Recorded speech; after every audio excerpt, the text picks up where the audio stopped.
How's it going, Greg? Hey. And so I'll call the roll. We've got Adam Pollock. We've got Treasurer Marlon Ramos. We've got Michael Kelly, Board Member Gregory Nato, Vice Chair Nancy Thomas. Do we have any reason to think that Chrissy isn't going to point? I have not been told that otherwise that she wouldn't be coming. Okay, so Chrissy's not here at the moment. Later on, we have, say a couple. We have Bob and Catherine, our general counsel, and as a guest for the moment, Councilor John First from Catania Man Rider, representing Attic Labs. Hi, John. How you doing? And then we have Andrew from Attic Labs joining. First, we have a quorum. Chair, our Executive Director, of course, is here. And I lost my little stress ball that I like to mess with. Sorry about that. Distracting me.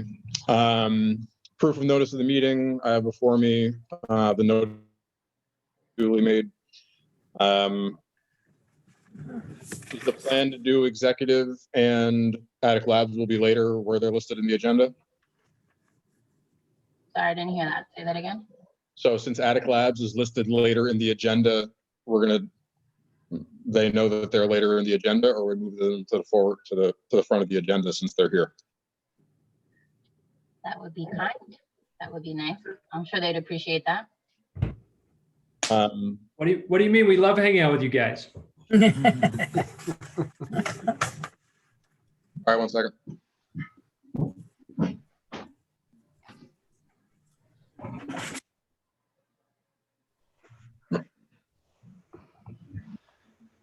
All right, so what we'll take next on the agenda is, I think we have a brief presentation from Attic Labs, correct? Correct. Good evening. My name is John First. I'm the attorney. I'm at Catania Man and Rider right here in the city of Newburgh. We represent Attic Labs. With me is Andrew and Jake. Also, Michelle Ryder will be joining us. I just texted her. We didn't realize we were going to get moved up to the front row. No, we don't have to go right now. I just thought because you guys were here, we would do it. Yeah, no, this is fine. This is fine. Let me just. Michelle, that's fine with us. Whichever one you want to do. Yep, we're ready to go. So Okay. I'm going to pull up the PowerPoint presentation and share. If you want to give me the ability to share it. You should have the ability. Give it a try. Okay. You know.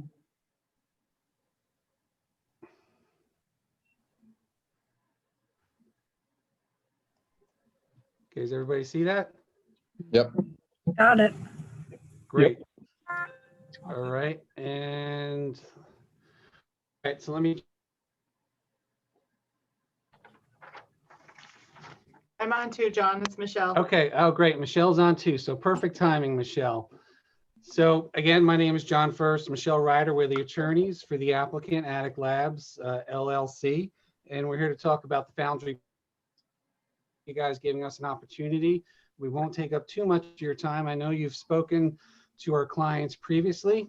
I think the focus of those that prior meeting was the right of reverter.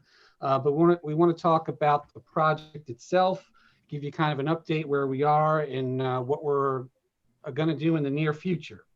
So Attic Labs is seeking to purchase real property. It's commonly referred to as the Foundry property. It's 4345 Edwards Street in Newburgh. There's currently 59 undeveloped residential units. So phase 1 and 2 have already been completed. These additional 59 units were not completed by a prior developer. They're kind of left outstanding in a shell. Our clients would like to finish the project. They're trying to purchase this property out of a bankruptcy proceeding. The last developer is going through a bankruptcy proceeding. So our guys have an option to purchase. The history of the project, I'm sure many of you are probably more familiar than I, but it's been a distressed project. It's historically, not in the best neighborhood. It's experienced a series of failures of development over the past 40 years. It's just been kind of sitting there as an eyesore, quite honestly. We believe the successful development of the Foundry property will build on the momentum that's already underway. Well, let me get to the, there we go. With Liberty Street, because it's not too far from Liberty Street. And it'll serve as a very visible turning point for the economic development of the city of Newburgh. So that's just a brief overview. So just talk about some of the critical dates. We do have a hard deadline for closing on this property, March 4th, as per the bankruptcy proceeding. We intend to submit an application within the next couple of weeks. We've been working with a bunch of consultants, kind of crunching the numbers. We've got a rough draft of an application, but we weren't ready for this meeting. But we should be ready in the next couple of weeks and we can get to the details. But right now, this is just a brief overview. Now, we understand that we're probably not going to get an answer from the IDA by the March 4th deadline. However, we do want to get before you guys at least a couple of times so that you kind of have an understanding of what we're proposing. You have a chance to look at the numbers. Our guys are trying to look for a comfort level here. You know, they kind of like to test the water, so to speak, to see how a project would, if it could potentially fly. They've got a lot of different moving parts. There, you know, there's all different sorts of financing, as I'm sure most of you guys are aware. So this is just one of many options they're looking at, and it's really important. This is probably one of the most important ones that they're looking at in order to, you know, decide whether they're going to move forward on the closing or not. So we do want to get you a complete application, and that's why we, you know, we just didn't want to throw it together for tonight's meeting. So next, okay, so to date, I kind of talked about that a little bit. We were a successful bidder in bankruptcy. We've got to close by March 4th. We are, so they've done a lot of things since you've last met them. They've got advanced negotiations with a local builder. It's AHC LLC, which is led by Keith Leibold. He's a well-known, reputable local contractor. He's also going to be an equity part of this deal. So Keith is putting together some of the construction investment details, as well as the construction-related jobs that will be inserted in the application in the next coming weeks. The other thing is they're in negotiations with the existing homeowners association. So as I previously mentioned, phase 1 and 2 have already been built out. So there's already people living in there. Obviously there's an existing homeowners association. So we're negotiating with, we're hoping to get a contribution from the existing HOA in connection with any common element improvements that they're planning. And the main thing there, just to jump in for a moment, John, is that there's some what's the term for it? Deferred maintenance that's happened on phase 1 and 2 of the project. That the information that we got from our potential lender is that they would only loan on phase 3 if the mitigation happened for phase 1 and 2. So we're not like looking for money from the HOA to build phase 3 whatsoever. What we need some assurance that they'll complete the renovation of 1 and 2, which obviously they've been wanting to do for over a decade. So we feel good about that. But I thought it'd be helpful to clarify with specificity that specific point. And that's more like what we're looking to create alignment with them and in terms of timeline and things like and execution and things like that, and the reason why. Great, thank you, Jake. Another moving part they're working on right now is they're working with an appraisal, Joe Hammerman from Beckman Appraisals, and he's putting together some of the numbers that I talked about before. He's going to project the tax ratables and the local impacts resulting from the completed project. And hopefully that'll give you the comfort level as far as the numbers and how this deal works for not just our clients, but also for the city itself. As you guys are aware that our clients, when you met with them before, they were in talks or in the process of closing on the Shaw building. That did happen. They closed on the Shaw building on December 2020. At this time, they don't have a specific project to move forward with, so it's a little premature to come to you guys for any tax relief, but they are working on some plans for a mixed-use commercial renovation of the Shaw Building. And when they're ready and they have more details, they'll approach you guys with that end. Given the time constraints on the Foundry property, they're really trying to emphasize their focus on that.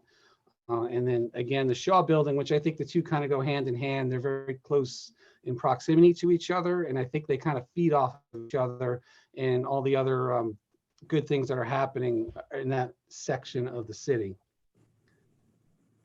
Construction budget and sources. So here are some of the numbers that we put together to date. And this is really just a quick overview, but you're looking at $28.8 million to complete the remaining project. And there's various sources of equity that they're looking at. There's the preferred, there's the equity, there's various sources that they're looking at. There's equity, which is preferred and common equity. There's the potential HOA contribution. There's historic tax credits, and these are federal and state historic tax credits that they're looking for. And then there's a construction loan from an outside private lender. And kind of, again, just to reiterate the point I made last time, the 1.7 million is kind of our estimate of what the deferred maintenance on phase 1 and phase 2 of the Foundry is. So, we're not looking for contributions from the Foundry for phase 3 and phase 4. Right. And then some of the equity, will be, out of pocket, right? Right out of their pocket. Some of it will be, some deferred. So it's gonna, it'll be all from various sources.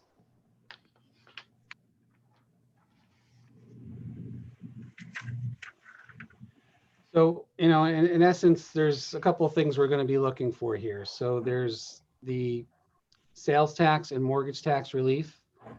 We'd also like to get establish a pilot program, payment in lieu of taxes. And then finally, as I mentioned in the very beginning, which you guys are aware of, is the extinguishment of this right of reverter that's on the deed and in the chain of title for this property. And it's kind of making it difficult to find potential lenders. So that would certainly, extinguishing that right would make things a lot easier and give our clients a lot more flexibility. And I just do want to cover, lastly, are the residential pilots. I know, they're not very, well, I don't know if you guys have done many pilots, but, the residential pilots, it's not the usual pilots you think of when you think of IDAs, but they are very common. A lot of other jurisdictions have adopted policies, as well as have adopted pilots where you're dealing with residential development only. So there is precedent for residential pilots. Essentially the state enabling law has a broad definition of project. And, in short, as long as a project promotes employment opportunities and prevents economic deterioration, even a residential project is eligible for IDA benefits. And I think the same can be true for this project. You have the ability to retain existing workers. It's an opportunity for workers to find a place to live within the city. It's the opportunity to attract new business once this building is built out, and hopefully with the Shaw Building also being built soon thereafter, I think it's going to lead to other development within the area. You're going to have a purchase power of many new residents. You're going to have 59 units with new residents looking to spend some money locally. And then there's the obvious, the construction jobs. And in addition, it's going to benefit some of the local vendor contractors. And I think these benefits are realized regardless of the structure. I know this is a little bit different than most residential pilot programs because we are dealing with an existing condo development. But I think these benefits are realized regardless of the structure, whether the housing complex is owned or whether, as one unit or whether they're individual condo units. whether they're lumped together under one tax parcel or whether they're individual tax parcels, the same premise is the same. It's going to have the ability to create jobs and prevent economic deterioration. Our client is willing to structure the pilot to allow for sort of like a fall away of pilot relief if and when the condo units are sold to individual owners, because they do plan on owning it for at least 5 years. I think they're almost required to because of the tax credits, the historic tax credits. But one thing that they talked about was the possibility of having, if any individual units are sold during the pilot period, that those would kind of fall off and the benefits would not, would kind of go away on those units. So, I mean, that's something we can certainly discuss in more detail. We've already had a great conversation with your council on Friday, and they kind of gave us their input. I'd be happy to work further on that, but in the end, that's kind of our presentation at this point. If you have any questions, or if Michelle, you want to add anything? Yeah, I'll just add that, and I see Bob is on the line. So we have started the conversation with your council about sort of the complication of this being a residential pilot for a condominium, which is something that our clients would be inheriting here.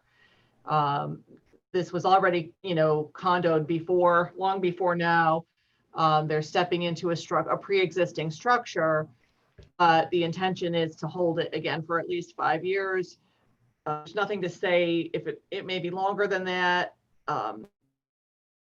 Pilot relief, we think, is applicable just as a residential developer, as long as we meet the, similar criteria. So we don't have to belabor that on this call, but we started the conversation with Bob. We want to work with him, and he's been very helpful and gracious in working with us to make sense. Our next steps are to put real numbers in front of you folks. And our client has been working on that tirelessly. So I think very shortly the application is underway, but we really wanted to put a lot more meat on the bones of that in terms of numbers before we turned it into you. So we do expect that that'll be in within the next couple of weeks. And our sense of urgency doesn't have to be your sense of urgency. We just want you to know, because we have a hard deadline for purchase, and the purchase price is not insignificant to our client. So they want to just get as much comfort from all of their funding sources and community partners as they can before they have to pull the trigger in the beginning of March. Well, for those of us that have been walking by this place for years and years and years, we're not complaining about your sense of urgency. That's for sure. Yeah, look, I think from the purpose of the IDA standpoint and from the purpose of the statute standpoint, it seems to make a lot of sense. I don't have any urban planning degrees, but I'm especially buildings like this one being completely inactive and run down really drags down a neighborhood, really does a disservice to everybody that's around it and to the city that's around it. So a development like this would definitely improve the area and would encourage jobs in a number of forms. So, I'm not the expert lawyer here. It's you guys, and it's Bob and Catherine over here. So as long as it's within our authority as the IDA, I certainly think it's a great project to support. So Austin, we're very mindful of the risk of scrutiny, and that this is not what I would call a plain vanilla garden variety pilot request. Exactly. So, right. And we've spent some time talking to Bob and Catherine about that, and we're super mindful of that as well. So we want to make sure that we're working in tandem with you guys, and to put a proposal in front of you to be able to stand behind it if and when the state asks questions and says, why did you do this? Well, here's why. Exactly. So we're doing our best to create that, that narrative. Yeah, Any of my fellow board members, Bob, you want to say something? Sure. yeah, I would add, we had a great, I think it was yesterday, we had a great call with John and Michelle. so I'm sorry. Hopefully that was the great call. I'm sorry. Friday too. You Yeah. had a long It weekend. was a We're call all on learning Friday, too. together, Bob. It's been a long day. I've been up since 4 and it's just, I'm starting to fade a little bit. I'm sorry for that. A little minor stroke. But we had a great call yesterday and we talked, about an hour about many, many issues, some of which John and Michelle have talked about. I think that, there are some hurdles. We talked about them. I think that John to come back and we need to have another conversation before the end of the week, hopefully, about some of the findings that we talked about. I think one of the other things that we didn't talk about yesterday, but which you need to just think about is, since you mentioned it, if perchance you don't hold it for 5 years or hold under the statute, then there has to be a recapture.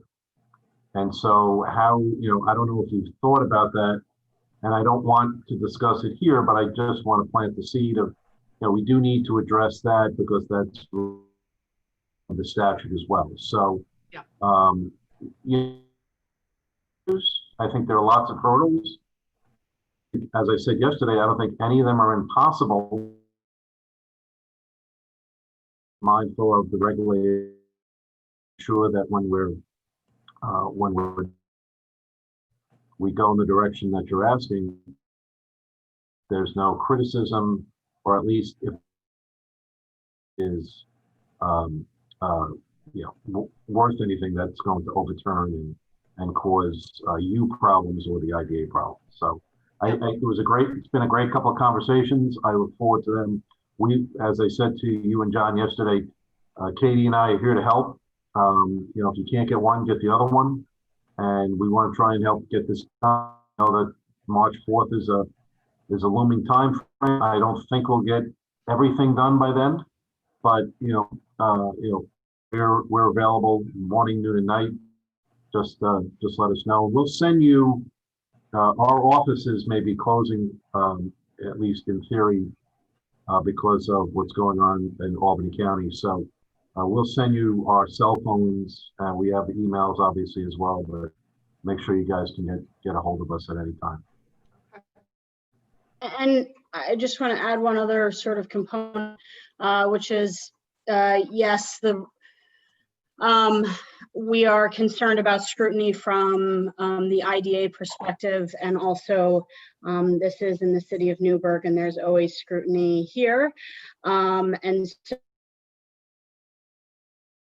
exception to write our residential policy, and anything that can highlight why this project is an exception, which we all understand, but gives us cover, an awful lot of applications for various forms of residential, which, each is held on their own.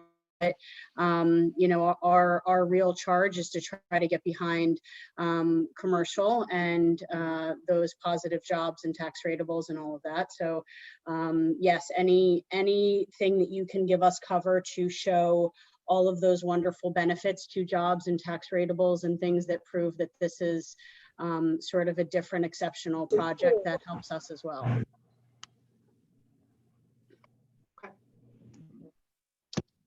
Anybody else from the board or share? Or if not, thank you very much. Actually, if I could, Sorry, Nancy. Hang on. What was that? okay. Nancy, if you're trying to talk, we can't hear you.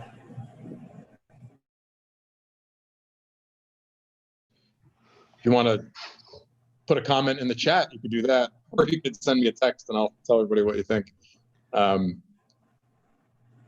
actually, I have a question, I guess. Like I said, we're Sure. planning on submitting the application in the next couple of weeks. So I think your next meeting is scheduled to be on February 15th, but that is President's Day. So I don't know if you're moving that meeting up or moving it back, or would the board be potentially willing to schedule a special meeting maybe the early in February. So we can, we submit the application and you'll have some time to look at it. Just Let trying me to, look at the calendar because different. Yeah, my guess is, like February 1st is on a Monday. So I think we usually move it up a week. I don't know if we've discussed it as a board at this point. Whether we're going to move it to February 5th, 8th, or Mhm. whether we move it to February 22nd. Okay, So we're not gonna we're not gonna have a board meeting today because it's President's Day. I don't think we Right. discuss.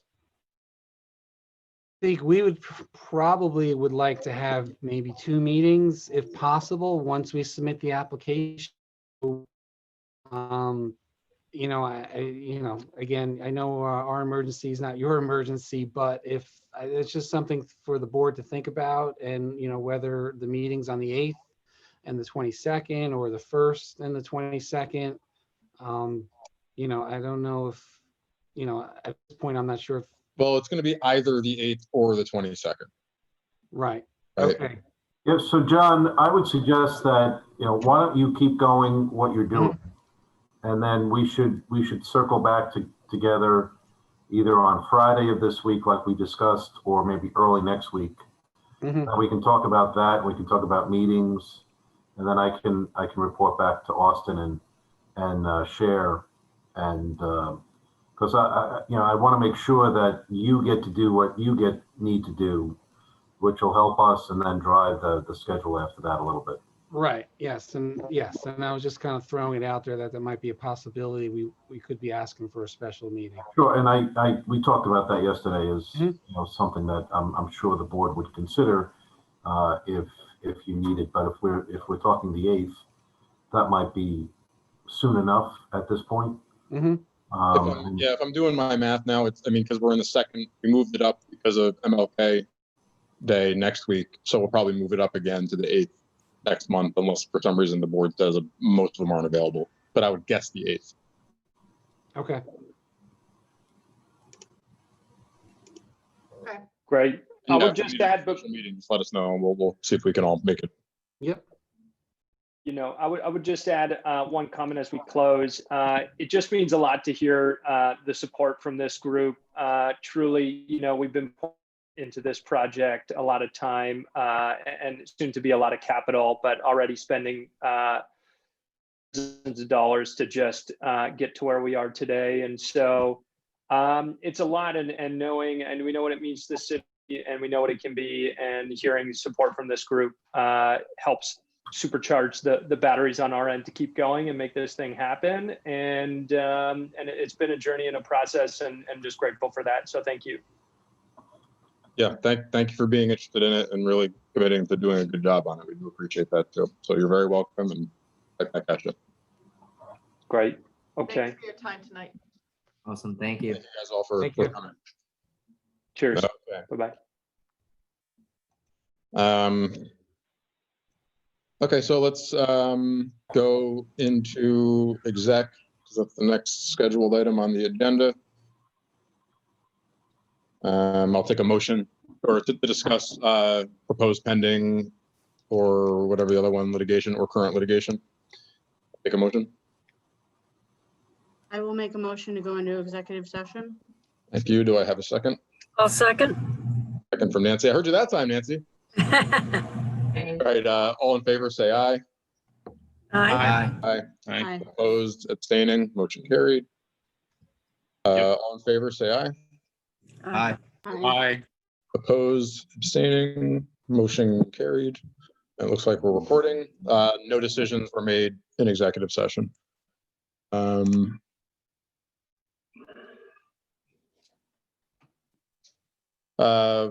Do I have a motion? Has everybody's received the minutes? Do I have a motion to approve the minutes of the December meeting? Do we have a December meeting? We did. The prior meeting? No. Take a motion. Make the motion to approve the minutes from the previous meeting. All right, thank you, Marlon. I'll take a second. I second. Second by Nancy. All in favor, say aye. Aye. Aye. Opposed, abstaining, motion carried. Report of the treasurer, Mr. Ramos. All right. Hope everybody's doing good. All right. So as of December 15th, the opening balance was 274,582 with 25 cents. There was a deposit in January 1st mobile that was accounted for in this report. Also an additional deposit that was, correct me if I'm wrong, shared. This was shown in our account on December 15th, was it? But didn't show up on the previous treasurer's report. And that amount was for 3,551. Correct. It's just because of the direct deposit and when the meeting happens and the fact that we use paper statements. Yeah, and that's something that we have to also talk about. We'll bring it up. So those were the deposits pertaining to this particular report. And then we have a total of payouts coming out for 2,649 with 38 cents. Closing as of January 11th at 276,691 with 8 cents. The application funds staying the same, 14,137 with 50 cents. The tenant account staying the same at 2,400. The money market account went from 749,893 with 20 cents. It increased by $63.25. Something to note about that, Dina pointed out that there was this is basically half of what it typically interest credits that we receive. So she shared with me 2 different contacts, TD Bank, and I've reached out to them, left voice messages. I haven't gotten why is half of what it typically is. It's still not a whole lot of money, period. It's not really a great return on the money. No. But I think it's worth looking into why that was ready. Agreed. So that left us closing at 749,956 with 45 cents. Another thing to bring up is that there is we have a PPE,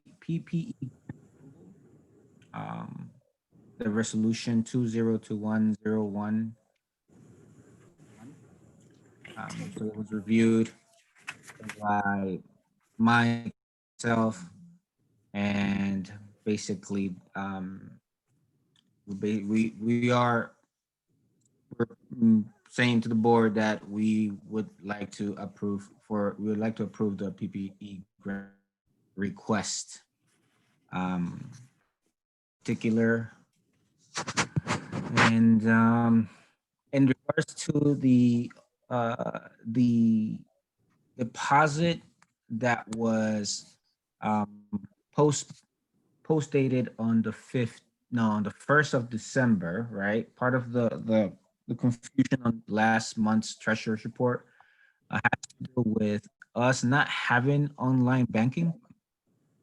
And we apparently as a board looked into it in the past, and there was a cost of $40 a month.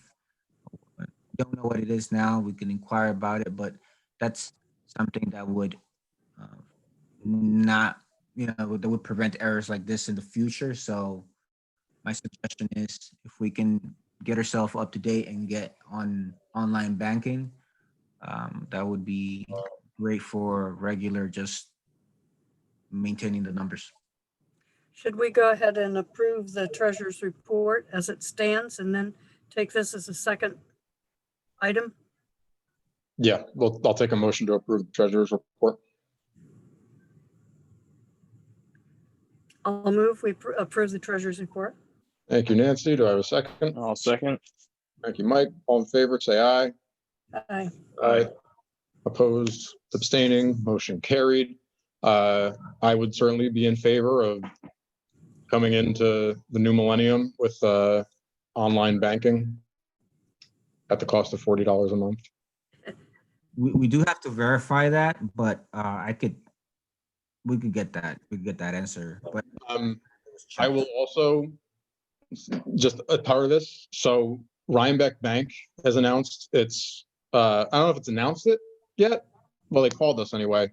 They're opening a branch, the old, I think, Citizens Bank was. Oh, Rhinebeck has been doing a ton in the city of Newburgh. I personally do all my business banking with them, and they're incredibly attentive, and that they've got a great people over there. They took a very experienced, really great banker from Orange County Trust, Orange Bank and Trust, who has been very enthusiastic about Newburgh. She, for her whole life, she grew up around here. She grew up in Newburgh. She's always wanted to do more business down here. And for whatever reason, it wasn't really happening with OBT, but she joined up with Rhinebeck. You know, when it comes time to put out for RFP, however we figure out who we're going to bank with, I say 100% we can do the online bank, whatever TD now, but they're definitely someone to consider too, because everything they have going on. yeah. Can we also have a motion to clean up December and have checks 908 to 915 approved? I don't think we had a verbal motion for that in December. The bills? I'll make a motion to pay the bills. Second. All right, thanks. All in favor, say aye. Aye. Aye. Is that Lena objecting there, Mike? Yeah, she says you're talking too much, Austin. No, she wouldn't be wrong. She's a smart kid. Okay, and so do we want to do a motion for the $40 a month? Do we need to do a motion for that, or is that? Can we empower our treasurer to make decisions like under $50 a month or something? Can we do a motion to approve online banking and the cost up to $100 a month, just so we kind of run the gamut of what it could be? Well, Bob, do we need a resolution as it has to do with public money for to incur the fee for online banking, or no? I think you need a motion for online banking, and then I think the way Mike phrased it was entirely appropriate. That Okay. Mike, are you making that motion? Yeah, I'll go ahead and make that motion to approve banking in the amount up to $100 per month. Second. Oh, second? Thank you, Nancy. All in favor, say aye. Aye. Aye. Opposed, abstaining, motion carried. And we got to do the resolution for the PPE grant. Right. All right, so I have before me resolution 2021-01-11-01, authorizing state disaster emergency grant for small business. I'm not going to read the whole thing, but it essentially lays out why we're able to do this. This is the grants that we're going to make available to City of Newburgh businesses to reimburse them for expenditures that they've made for personal protective equipment due to the COVID pandemic. Someone refresh me of what the maximum amount per applicant is. 2,500. 2,500 per applicant, and we have allocated how much for this total? 70,000 for the program. 70,000? Yes. Yeah. All right. And this will be going to MPRG Fitness, AKA Orchard Valley. Oh, this is for a specific one. I'm sorry. Okay. Yes. Got it. Okay, so this is for an applicant that has apparently submitted an application, has been showed to be duly entitled under the program we set up.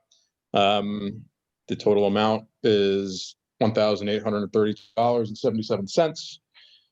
going to the applicant chair just mentioned. So I will take a motion to approve this resolution.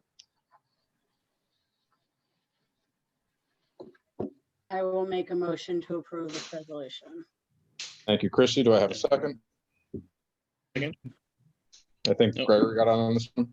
Yep. And we'll do a roll call. Chair? Austin DeVois, Aye. Nancy Thomas, Aye. Ron Ramos. Aye.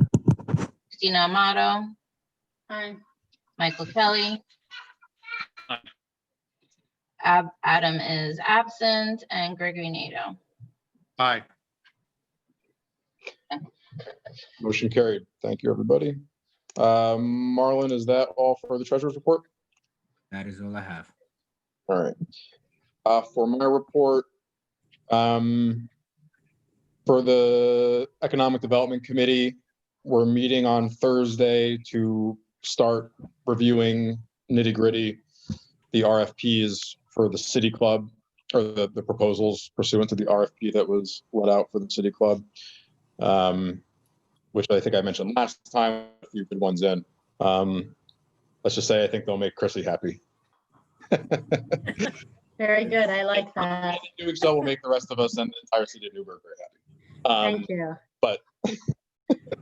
No, there were some good commercial proposals, which I think are important for that area, especially with all the stuff going on there. I'll also report. So that's it for the committee. We have a couple other parcels that we're going to look at, but I'll report as that kind of comes up. I also spoke with.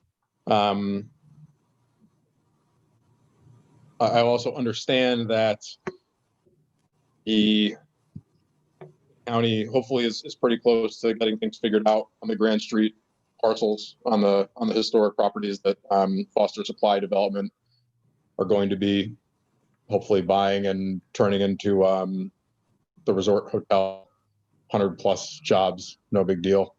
That's something they're going to be seeking our assistance on when the time is right. I spoke to Sims Foster, the principal, the president, head of that organization or that company.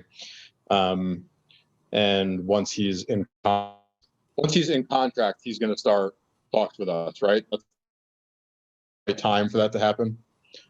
He probably wants to get the ball rolling with us before he actually closes, but I'm sort of asking between Bob and Cher, like once he's in contract, he can start, getting his application. You can certainly apply, and you can get the ball rolling and agree on the financial assistance.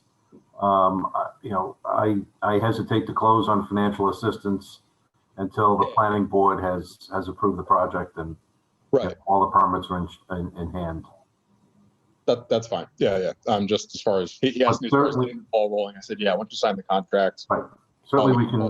Yeah. Certainly we can tee it up. Okay. All right. And I believe that's all for my report. Counselor. So good evening all again. I just have 3 matters to quickly report on. The Foundry we talked about earlier, so we'll continue to chat with their counsel. I think we have something scheduled at the end of the week already. So we'll continue to move on that and keep you guys informed.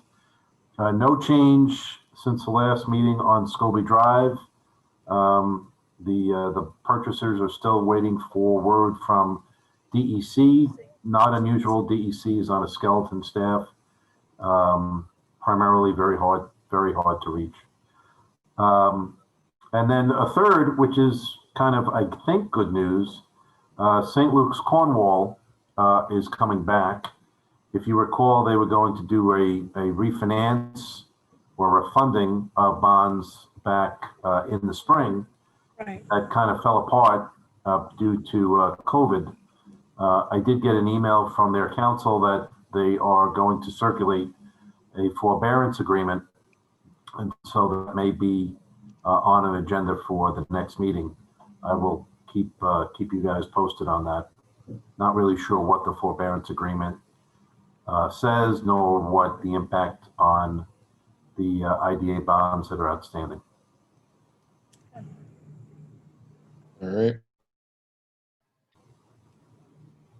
Is this when you want to address the UTEP? Well, so now we're going into new business and that's, I'm sorry, executive direct, first, we have chair's report and then we start talking about, the financial assistance and UTEP. Well, it all totally runs. It runs together.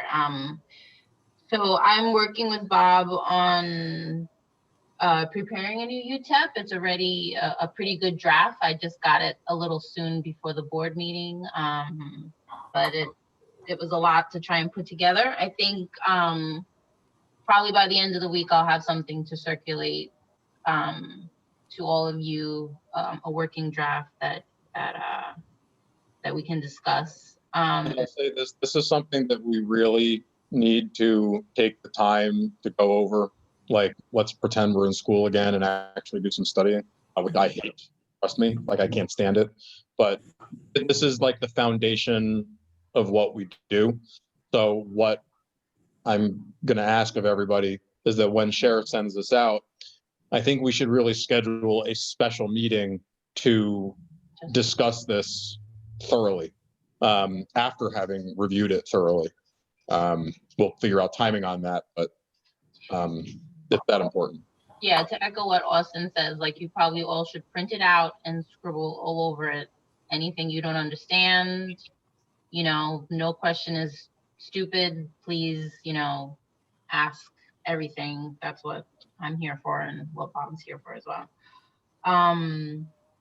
I also was just going to mention that we had the public hearing for 104 Washington Street. I sent you all the transcript and the link if you are interested in watching it.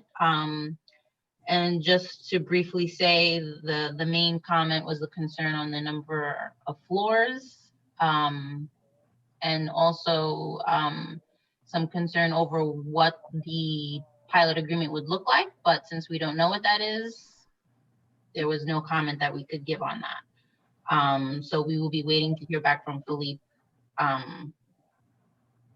what decisions he's taking moving forward from there. I also had a meeting with the auditor, and that's going to happen virtually. They're not going to be coming to our office. I think during these times that's appropriate. And that should be happening.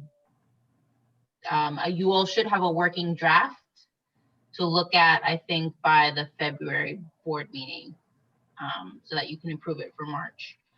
And also it's that time of year again where we start doing the work for compliance purposes with ABO and Paris, the authority's budget office. So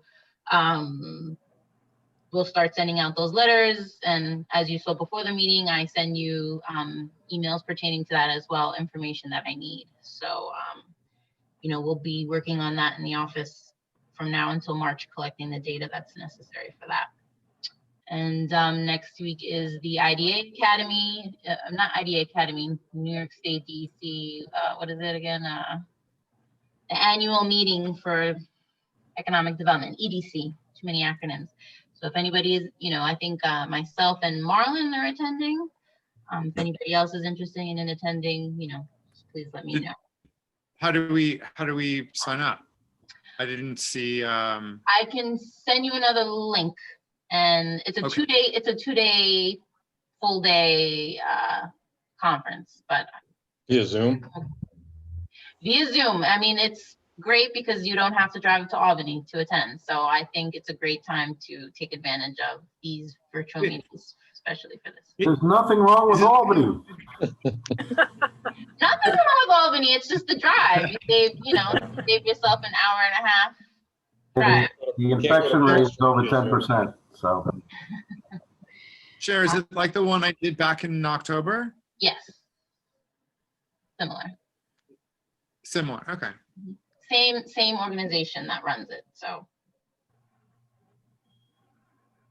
And that's pretty much it for me. So, yeah, I mean, if anyone has questions regarding the UTEP or the Strategic Financial Assistance Policy, even though you don't have it in front of you, I mean, I'm happy to answer any questions regarding that. Yeah, I would just, if I could, I would just, on the EDC annual meeting for next week, If you have some time, and there are sessions that are of interest, I would highly recommend any board member to jump in on a session. I've spoken at the EDC. The sessions are, for the most part, always informative. What I find most informative, I think, for you guys is to listen to the Q&As from other people that are in agencies like your agency, because they're combating the same issues. And you can hear from them in the answers and in the questions what they're doing, what they're trying to solve. And there are a lot of issues right now with COVID that people in your positions are trying to solve. So again, I don't think it's necessary to spend all 2 days in front of a computer. But if you can spend sessions here and there that are of interest, I would highly recommend it.